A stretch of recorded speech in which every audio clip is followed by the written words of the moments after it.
হিঙ্গলগঞ্জে তৃণমূলের প্রার্থী আনন্দ সরকার ঘোষণার পরই কর্মী সমর্থকদের উচ্ছ্বাস। 2026 বিধানসভা নির্বাচনকে সামনে রেখে প্রার্থী তালিকা প্রকাশ। আসন্ন 2026 সালের পশ্চিমবঙ্গ বিধানসভা নির্বাচনকে সামনে রেখে আজ তৃণমূল কংগ্রেস তাদের প্রার্থী তালিকা ঘোষণা করেছে।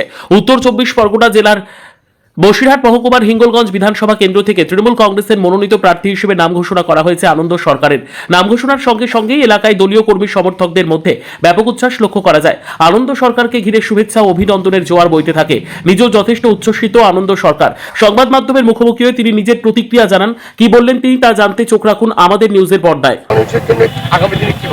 দেখুন, আমার নেত্রী মমতা বন্দ্যোপাধ্যায় এবং সেনাপতি অভিষেক বন্দ্যোপাধ্যায় তাদের বিচক্ষণতা এবং হিঙ্গলগঞ্জ মানুষের যে আবেগ, সেই আবেগকে সম্মান জানিয়ে তারা যে গুরুদায়িত্ব আমার কাঁধে দিয়েছেন, আমি আপ্রাণ চেষ্টা করব হিঙ্গলগঞ্জ মানুষের পাশে থাকার এবং সুখ দুঃখের ভাগিদার হবে।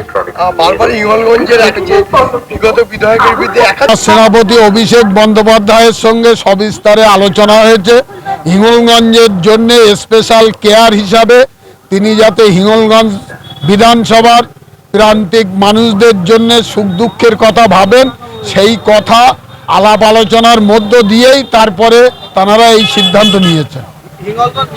পদক্ষেপ হলো পানীয় জল সরবরাহ করা এবং দ্বিতীয় পদক্ষেপ হলো স্বাস্থ্য পরিষেবার উপরে জোর দেওয়া। আর বিশেষ করে দেখুন, আমরা গত পরশুদিনও আমার সম্মানীয় বিধায়কের সামনে আমরা ভবানীপুর 1 এবং 2 একসঙ্গেই সম্মিলিত প্রয়াসের মধ্য দিয়ে আমরা পথসভাগুলো করেছি এবং আমার সঙ্গে যথেষ্ট সুসম্পর্ক। উনি আমাকে দাদা বলেই ডাকেন। যে কতবার উনি নমিনেশন দিতে গেছেন, যাওয়ার সময় রাস্তায় ডেকে এনে পায়ে নমস্কার করে নমিনেশন দিতে গেছেন। জিতে ফেরার পরেও তিনি বাড়ি ফেরার পথে পায়ে নমস্কার দিয়ে বাড়ি ফিরে গেছেন। আমাদের সঙ্গে দাদা ভাইয়ের যে সম্পর্ক, এই সম্পর্ক আগামী দিনে যাতে অটুট থাকে এবং কেউ যাতে এটা বিনষ্ট না করতে পারে, তার জন্য আমরা সদা সর্বদা প্রস্তুত আছি। জেতার ব্যাপারে আমরা 100% আশাবাদী।